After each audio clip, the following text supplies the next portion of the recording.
Es realmente dura la crisis que está sufriendo nuestro sector, que ya mostraba serias dificultades antes de que llegara la pandemia. Creo que es un buen momento para la reflexión y arrimar el hombro y ver qué podemos hacer para mejorar la situación actual y garantizar un futuro. Pero, ¿hacia dónde tendríamos que caminar? ¿Qué sería poder trabajar como artista en unas condiciones dignas? ¿Cómo serían esas condiciones? Tenemos una muy buena referencia en Francia con el sistema de intermitencia francés, que también ha servido como modelo para diseñar el Estatuto del Artista Español, del que hablaremos en otra entrevista. En este caso, contamos con la ayuda de un músico que vive en Francia desde hace 14 años, que compagina su actividad como intérprete con la docencia y que conoce a la perfección bien el sistema francés y también el Estatuto del Artista belga. Dedicamos la entrevista completa a presentar ambos sistemas, que te aseguro que no te dejarán indiferentes. Te presento la entrevista a Jon Olaverría. Kaixo, Jon, mi esker, muchas gracias por estar aquí una vez más. En aquella ocasión, allá por verano, tuvimos la oportunidad de charlar contigo y vi que salió un tema, creo que muy interesante, que puede cambiar muchísimo, digamos, el panorama actual de los músicos en España, que era lo que hablabas de ese sistema de intermitente francés, que, digamos, engloba todo el sector artístico. Y por eso, pues, estamos ahora aquí. Gracias, Jon. A ti, es un placer. Muy bien, Jon. Si te parece, podemos, para contextualizar un poco esta entrevista, podemos comenzar comentando un poco cuál es tu perfil actual, a qué te dedicas. ¿Vives en Francia? Sí, vivo en París y, bueno, me especialicé en la interpretación histórica, en el oboe barroco y clásico, y entonces trabajo como freelance en varios grupos de música antigua, como puede ser Le Talent Lyrique, por ejemplo, y bueno, pues a escala francesa y también europea, porque al final es una red europea un poco, bueno, tampoco hay tanta gente especializada y al final los mismos músicos pues viajamos por toda Europa. Y además, si no me equivoco, compaginas este lado interpretativo con la docencia, ¿verdad? Eso es. Luego también doy clase una vez a la semana en un conservatorio de oboe moderno y bueno, a mí me gusta compaginarlo porque me parece que te obliga a mantener un poco los pies en la tierra y tener un contacto un poco real y me gusta hacer las dos cosas. Luego comentaremos un poco los beneficios de ese sistema francés también a la hora de compaginar estos dos perfiles, ¿no? Que creo que esto es un gran beneficio para los músicos. Luego, si te parece, lo profundizamos luego este tema. Vale. Pero para comenzar, ¿nos podrías explicar en qué consiste el sistema de intermitencia francés que hemos escuchado muchas veces, pero quizá creo que sería muy interesante saber en profundidad en qué consiste para poder saber también quizá lo que es poder trabajar en unas condiciones más dignas, ¿no? Pues el sistema de la intermitencia es un derecho que tenemos los artistas que vivimos del espectáculo en vivo y eso comprende no solo a músicos, sino también estarían pues, los actores, técnicos de sonido, gente que trabaja haciendo las decoraciones de óperas, etcétera. Incluso creo que también, no sé si la gente del maquillaje, bueno, en fin, pero bueno, engloba realmente a mucha gente. Y entonces el principio es que hay que cumplir un número mínimo de horas al año, que son 507, que es relativamente fácil de conseguir. Y cuanto más trabajas, pues tu prestación de desempleo diaria es más elevada. Entonces hay eh, una prestación de desempleo mínima, que vienen a ser 32 euros diarios, y hay una prestación de desempleo máxima, si trabajas mucho, si te pagan realmente muy bien, y serían de 150 euros al día. Entonces eso viene a ser que si un mes, por lo que sea, no trabajas nada, pues puedes llegar a ganar hasta 4.500 euros, lo cual pues es una pasada, ¿no? Y luego también hay otras limitaciones. Por ejemplo, si ganas, si ganas por tu trabajo 4.500 euros, porque acumulas trabajo de orquesta y docencia, etcétera, pues bueno, el Estado no te permite además beneficiar de la prestación de desempleo. Entonces, bueno, está bastante bien regulado para que no haya abusos tampoco. Y John, ¿estas 507 horas son de la actividad del año anterior? ¿Es lo que se computa? Sí, ahora con el COVID ha cambiado un poco, pero en realidad, bueno, cuando tú empiezas a trabajar, vas haciendo tus horas y el día que tienes las 507 ya puedes ir al paro, al Pôle emploi, que se llama aquí, y bueno, empiezas a tener derechos y entonces tienes como lo llaman una fecha de aniversario. Entonces, a partir del día en el que has tenido las 507 horas, pues luego el año siguiente volverán a mirar a ver las horas que tienes. Entonces, el año siguiente puede que no tengas 507, sino que tengas 1.500. Eh, entonces, eso será beneficioso porque tu tasa, digamos, tu prestación de desempleo diaria será más elevada. Buah. O sea que digamos que, bueno, es Sí. un poco entrar en los detalles, pero digamos que al principio tienes que tener las 507 horas y luego va año por año.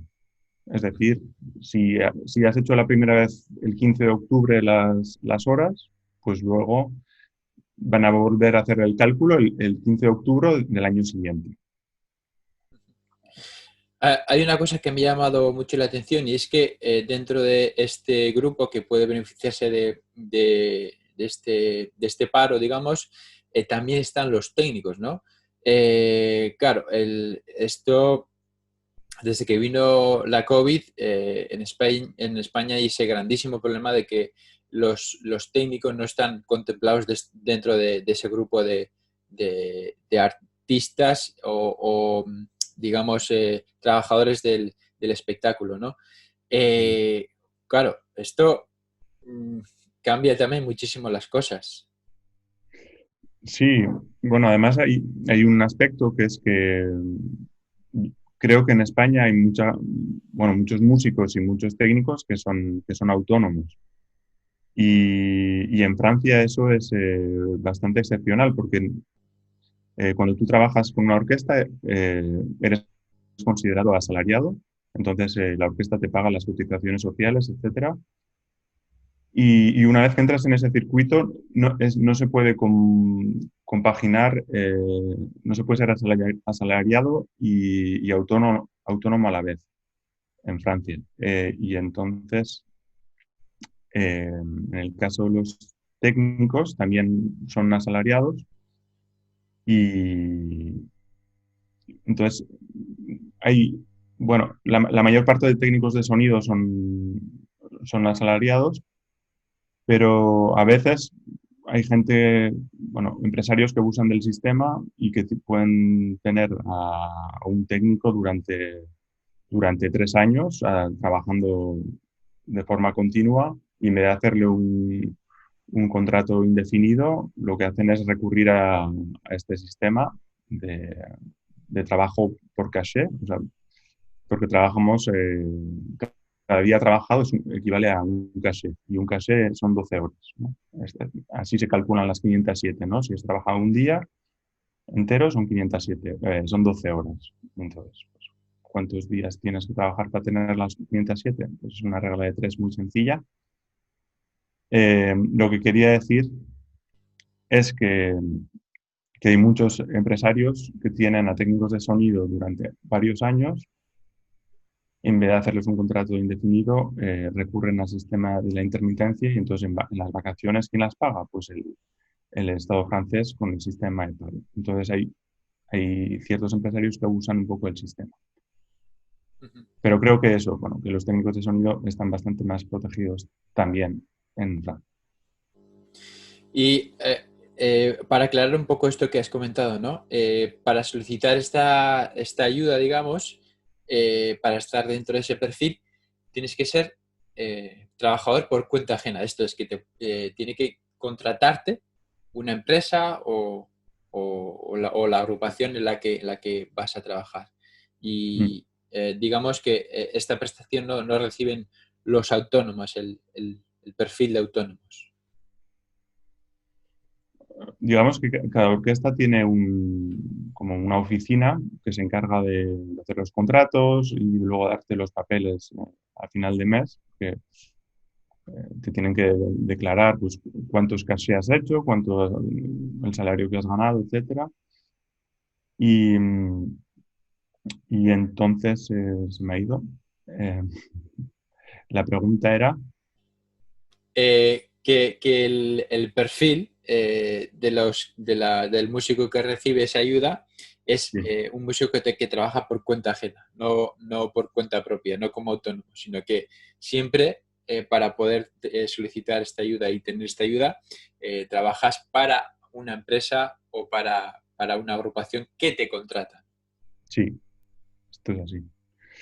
Luego, cuando vienen músicos extranjeros, por ejemplo, yo, bueno, a veces trabajo con un oboísta español, que él es autónomo en España. Entonces, pues yo no entiendo nunca muy bien. Entonces, creo que lo que pasa es que a él le pagan, como él paga sus cotizaciones sociales en España, como a él le pagan más porque él no paga las cotizaciones sociales en Francia. Entonces, las cotizaciones sociales al final son un porcentaje súper elevado. O sea, digamos que si yo cobro 150 euros netos por día trabajado, la orquesta está pagando por mí 300. Entonces, alguien que es autónomo, eh, pues igual, pues igual va a recibir los 300 y luego él pues se arregla para pagar sus contribuciones. Pero ya te digo, yo no conozco, en Francia no conozco el perfil de músico autónomo de cuenta propia. Esto que comentas supongo que también fomentará que haya muchos emprendedores que crean sus propias empresas, agrupaciones, que al mismo tiempo podrán contratar a otros músicos, supongo, ¿no? O sea, digamos que lo que es verdad es que al final el sistema sostiene a un montón de artistas y eso facilita la labor de las pequeñas orquestas que no tienen estructuras tan sólidas como la Orquesta Nacional de Francia, etcétera, que dependen casi exclusivamente de la financiación pública. Pues digamos que sí que favorece la creación de nuevas orquestas, de nuevas agrupaciones, porque digamos que no tienen que sostener a una masa salarial tan importante. Porque digamos que la masa salarial no la sostiene la orquesta, sino también el Estado. Creo que, no sé si respondo a tu pregunta, pero en fin. Sí, sí, eso, ¿no? O sea, que el propio sistema ayuda que también colectivos más pequeños, agrupaciones más pequeñas puedan llevar adelante sus proyectos, Sí, ¿no? Cosa que hace digamos, se reparta un poco la tarta y eso que es. haya más oportunidades de trabajo, ¿no? Sí, sí, sí, así es. John, me ha llamado la atención antes lo que has comentado de las 12 horas. Una jornada se considera como 12 horas, pero supongo que no estarás trabajando 12 horas, ¿no? ¿Cómo se computa esto? Bueno, eso es así, bueno, desde que soy intermitente es así. También te pueden hacer, si solo es un ensayo muy corto, a veces sí que te pueden hacer un contrato de realmente las horas, pero digamos que en esas 12 horas se contempla también el estudio, pero efectivamente 12 horas en realidad suelen ser servicios de 6 horas. O sea, trabajas 3 horas a la mañana, 3 horas a la tarde, bueno, o incluso más, pero digamos que es como un paquete un poco global y luego no corresponde realmente no corresponde al ensayo, a la duración del ensayo, que puede ser, pues depende. Pero digamos, si un día tienes una representación de ópera, como yo ha sido el caso la semana pasada, pues, bueno, la ópera dura 3 horas y sin embargo a mí me pagan un caché, que son 12. Claro, esto es que realmente esto es lo que un poco da apoyo a lo que es el perfil de un músico, ¿no? Que hay un trabajo previo enorme. Sí, sí, un trabajo personal en casa, obviamente. Joder, fantástico, fantástico. Y normalmente se suele llevar un registro de la jornada en el que tú sueles firmar algún registro de todas estas horas trabajadas, porque en España es obligatorio llevar este registro de horas en el que tú tienes que firmar que has entrado a trabajar a tal hora con la pausa y el final de ese ensayo o ese trabajo. Hombre, no sé, eso igual en las orquestas, pero eh, en mi realidad no, no, tenemos simplemente que firmar el contrato, estar, obviamente si no has ido a un ensayo, pues no te pagan, pero no hay que firmar nada. Digamos, ya te digo que hay una oficina en la orquesta que te hace los papeles y que entonces ellos declaran pues, los días que has estado allí. Entonces, esa información va directamente, sin que tú tengas que hacer nada, va directamente a la oficina de desempleo y entonces al final de cada mes nosotros sí que tenemos que hacer una declaración en línea, online, de lo que hemos trabajado. Entonces ellos comparan lo que las orquestas les han enviado como información y lo que nosotros hemos declarado y como que lo validan, ¿no? Y en función de lo que has trabajado, pues el paro consiste a completar todos los meses eh, digamos, el tiempo que no has trabajado. O sea, es una forma de redondear los meses, de completar, ¿no? Entonces, claro, si has trabajado muchísimo un mes, pues, y equivale a una jornada completa, pues no tienes derecho a prestación de desempleo. Pero si solo has hecho 2 conciertos en un mes, pues el paro se encarga de, de completar ese mes. Fantástico. Una duda que me surge también, con lo que hemos comentado antes, de ese perfil de autónomo o trabajador por cuenta ajena, ¿no? Eh, en la realidad de España, digamos que el autónomo tiene derecho a justificar los gastos de su profesión, como los músicos puede ser poder desgravar el IVA de los instrumentos, material necesario, etcétera, etcétera, ¿no? Claro, en Francia ahora yo me estaba imaginando, al ser un trabajador por cuenta ajena, tenéis derecho también los freelance a justificar este tipo de gastos que suponen gastos de vuestra profesión. Sí, ahí a la hora de hacer la declaración de impuestos, tenemos una especie de privilegio que también los periodistas disponen de ello. Hay como un forfait, como un porcentaje de gastos que podemos deducir, que llega hasta el 19%, es una pasada. Podemos deducir hasta el 19% de lo que hemos ganado. Eso si no entras en detalles, ¿no? Simplemente de 19%. Es el 14%, ahí entran pues, una serie de gastos que ellos consideran que hacemos ligados a nuestra profesión y más otro 5% que gastos de vestimenta, de peluquería, bueno, y de peluquería yo no uso mucho, pero bueno, está contemplado así.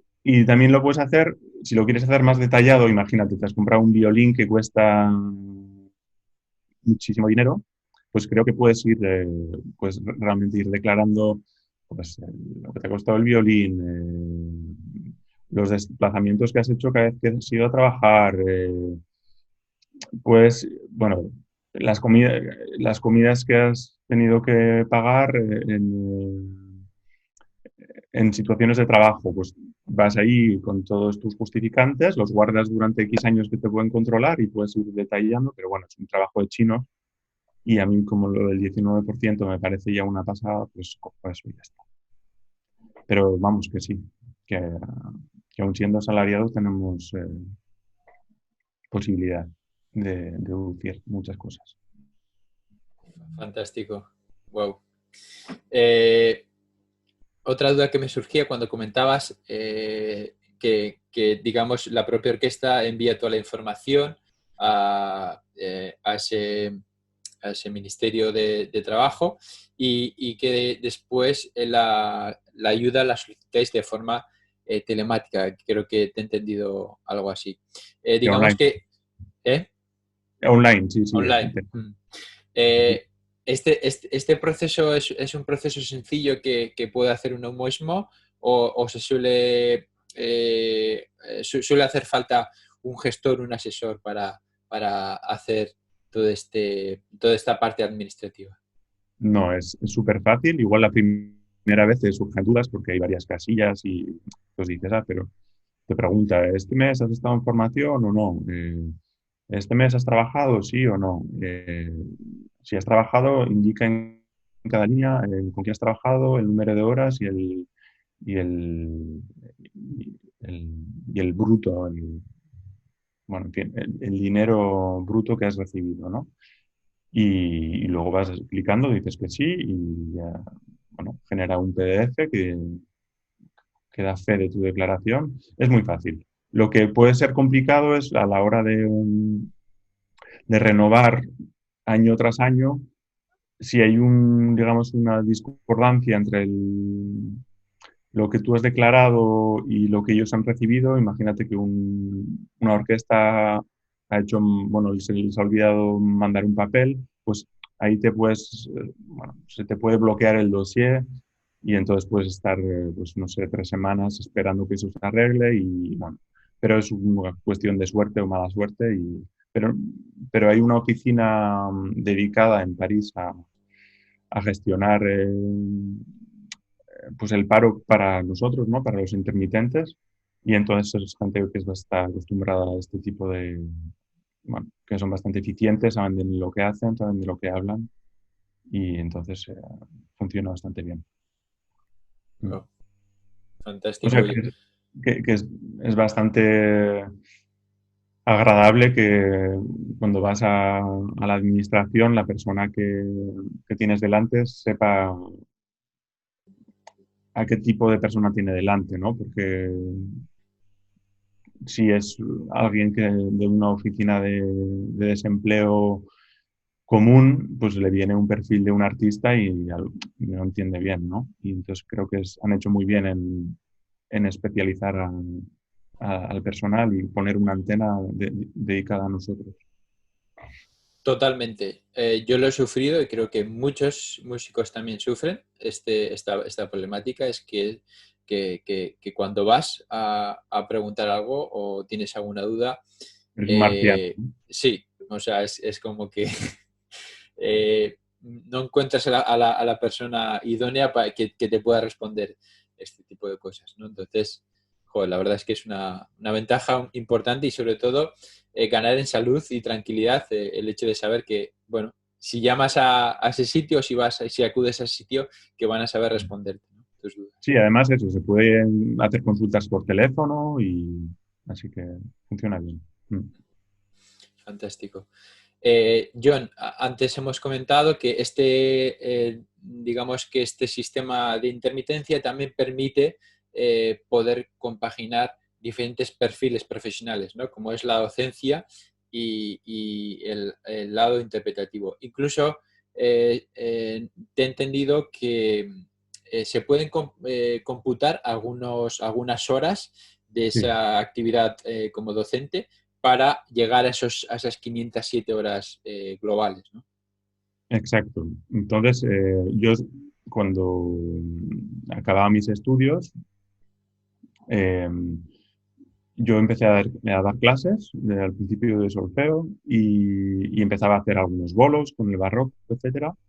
Y entonces, digamos que para obtener esas 507 horas pude sumar hasta 55 horas de docencia. Ahora esas 55 han pasado a 70, creo. O sea, es decir, todavía es más fácil, ¿no? ¿Qué pasa? Que el salario asimilado a esas horas de docencia luego no lo toman en cuenta para calcular tu prestación de desempleo diaria. Es decir, que aunque sí que te sirve para tener para poder llegar a tener el paro, eh, te hace bajar bueno, la cantidad de dinero que percibes por día, ¿no? Y si, sin embargo, si haces 507 horas realmente tocando, cogen pues, todo el salario y entonces hace que cada día cobres más. Pero bueno, no, como digo, lo mínimo que puedes percibir por día son 32 euros al mes. Entonces, bueno, multiplicado por 30, es decir, que un mes que no trabajas, al menos tienes pues, más de 900 euros, ¿no? Casi 100 euros. Joder. Eso es lo mínimo. Es que, claro, lo que comentábamos antes, ¿no? Que esto facilita muchísimo también eh, sobrevivir. Sobrevivir porque, digamos, un porcentaje muy altísimo de los músicos en España también damos clases. Y entonces esto facilita muchísimo que tú puedas completar tu Mm. jornada o bien con la docencia o bien con la interpretación, ¿no?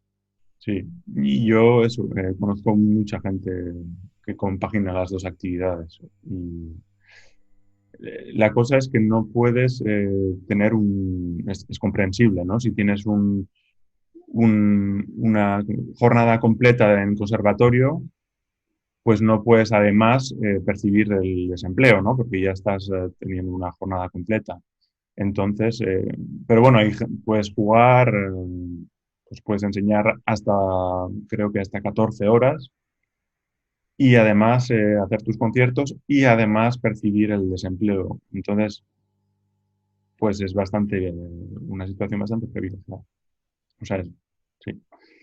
Sobre todo que, bueno, aquí la ventaja también en Francia es que los miércoles los jóvenes, los niños, no van a la Icastola, al colegio, y entonces pueden ir al conservatorio un miércoles por la mañana. Entonces, ¿qué pasa? Que el profesor el miércoles puede trabajar, no sé, 8 o 9 horas. Entonces, pues, puedes casi hacer una jornada completa en 2 días. Entonces te puedes organizar para trabajar mucho los miércoles, ¿no? Yo, por ejemplo, doy también clases los miércoles. Eh, entonces, yo hago 6 horas, ¿no? Lo único que solo hago 6 horas los miércoles. Pero muchos profes se ponen, pues, doy clase martes y miércoles, o miércoles y jueves, y el resto de tiempo para tocar, para hacer conciertos.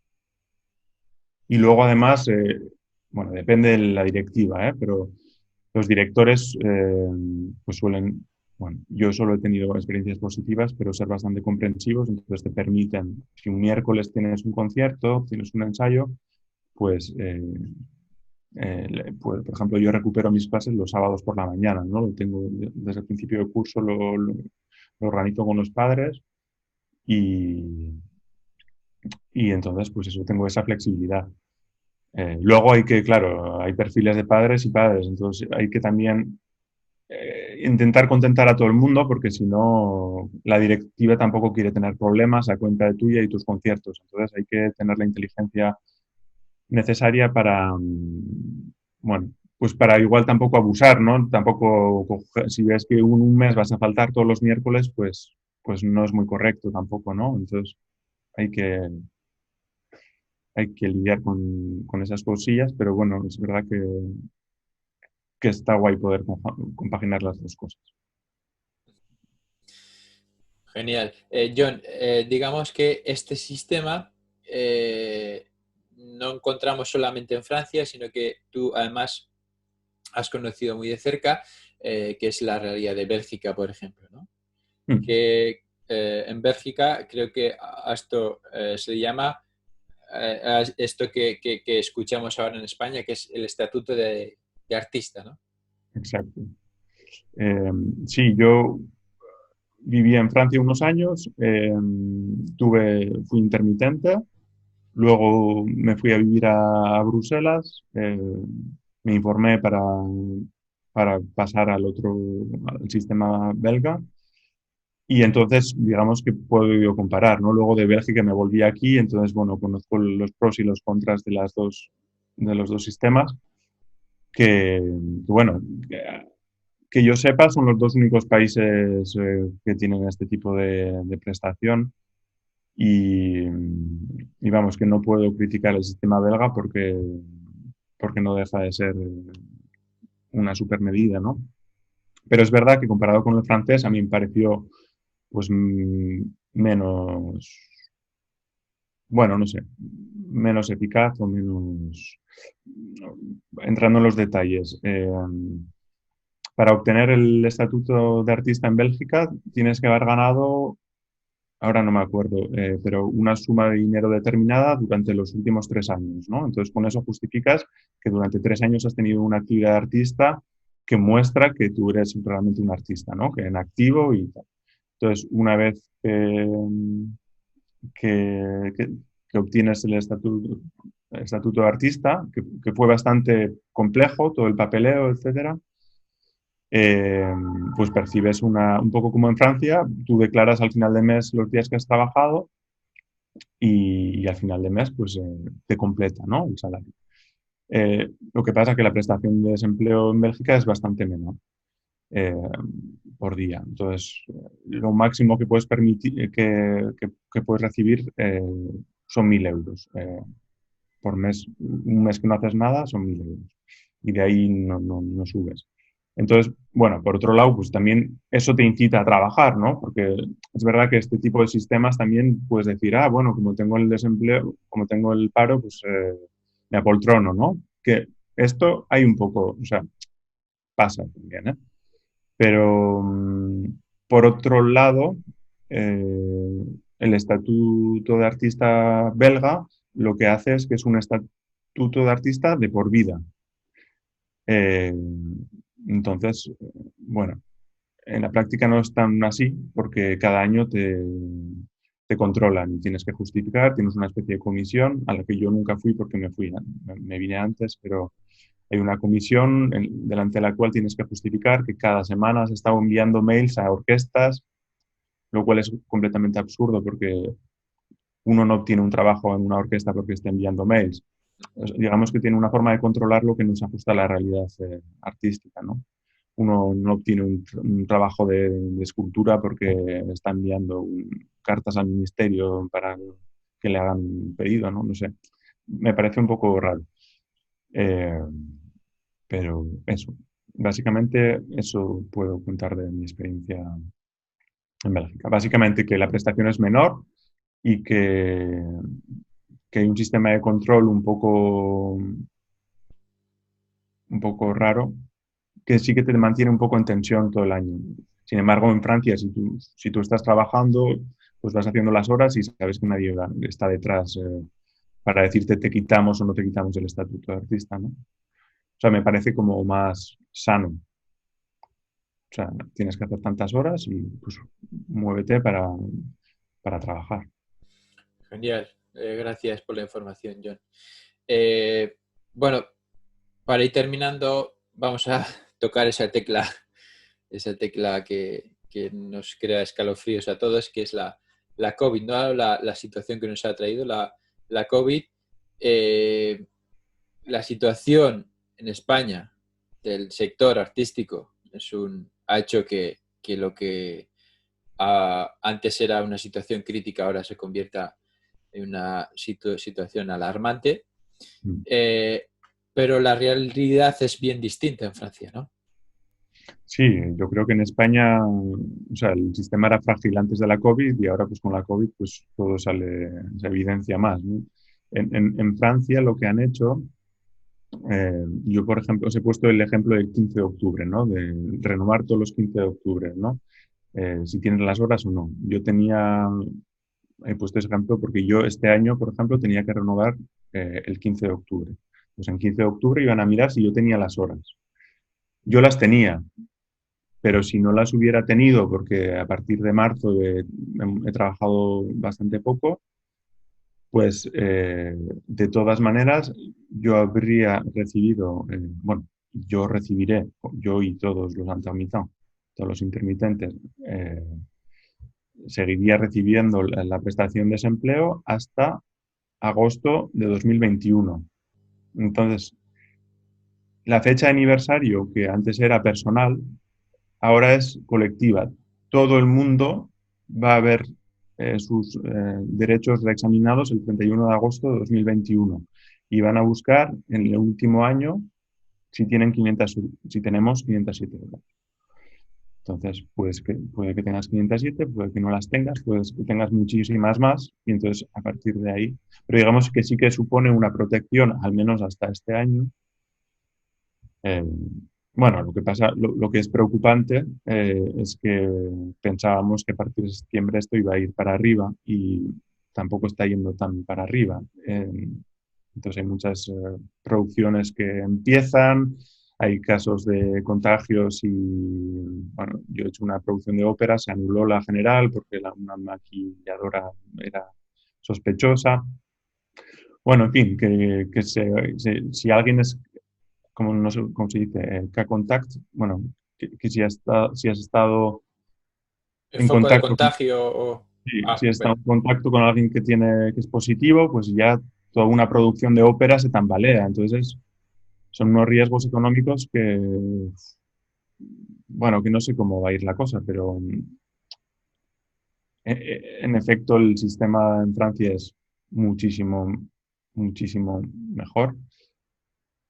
Pero bueno, sigue siendo aquí la gente que obviamente da por sentado los derechos que tiene, que es lo que pasa en Francia, que como están bien acostumbrados, pues quieren más y más, ¿no? Eh, yo, gracias a Dios, o sea, bueno, me considero afortunado de tener cierta perspectiva de decir en España cómo están y cómo estoy yo. Y entonces digo, bueno, pues tampoco estamos mal, ¿no? Pero quien ha conocido eso y no conoce otra cosa, pues aquí está la gente muy nerviosa. No, esto no puede ser. Y claro que es normal que lo estén, pero bueno.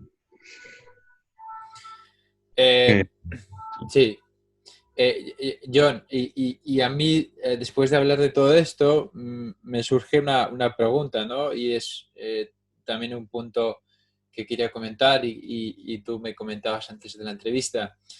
¿Por qué sucede esto? ¿Por qué dos países tan cercanos y ella este contraste, este gran contraste, ¿no? Y quizá la respuesta puede estar en que en Francia la cultura, digamos que se considera y es un motor económico importante, ¿no? sí, creo que Francia desde hace muchos años pues, es consciente de esto. El Festival de Teatro de Aviñón mueve muchísimo dinero, mueve muchísimos turistas. Es economía. Es cultura, pero la cultura genera economía. Entonces, pues hay esta mentalidad que en España todavía, o no sé si la tendremos algún día, pero creo que estamos más focalizados en otros sectores, ¿no? Como la hostelería y el turismo. Y bueno, aquí también, bueno, se subvenciona mucha parte de la cultura con la, con lo público, ¿no? Y entonces, bueno, pues ese debate pues es un poco internacional, ¿no? A ver hasta qué punto, bueno, creo que las iniciativas privadas también es positivo, ¿no? Que que no sea solo la financiación pública, ¿no? Que haya otra gente que se atreva a invertir en cultura. Y espero que, bueno, que en España cambien las cosas, pero bueno, está la cosa como para pedir.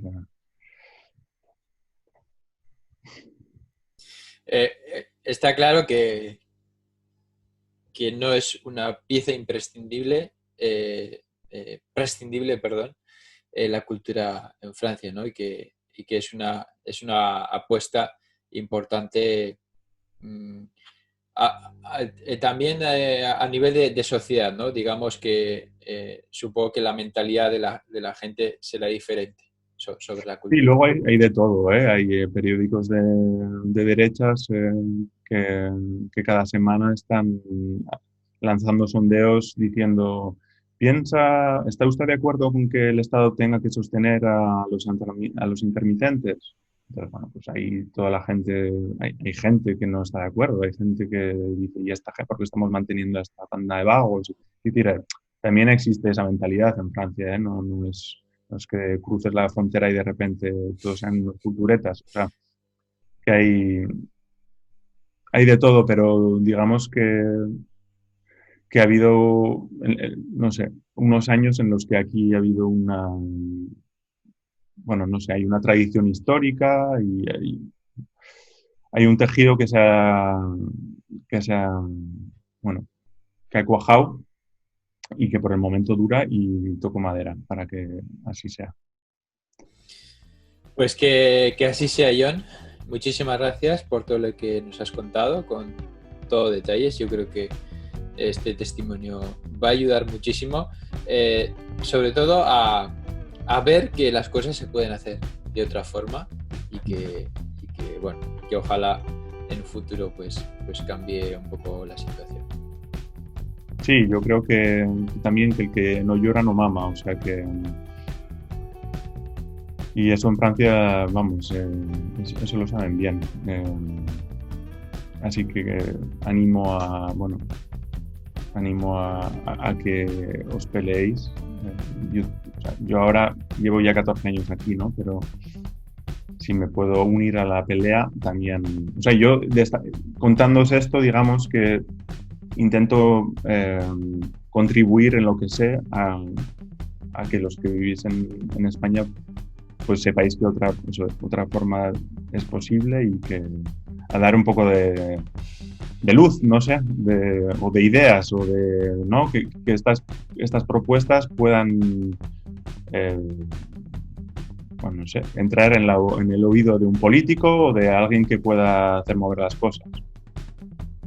Fantástico, John. Muchas gracias. Bueno, y es que un fuerte abrazo. Vale, Berlín. Agur. Si te ha gustado este vídeo, puedes hacer 3 cosas. 1. Suscríbete a nuestro canal de YouTube. 2. Compártelo con tus amigos y compañeros en redes sociales. Y 3. Visita musicosalpoder.com/regalo y accede a todos los contenidos gratuitos de Músicos al Poder.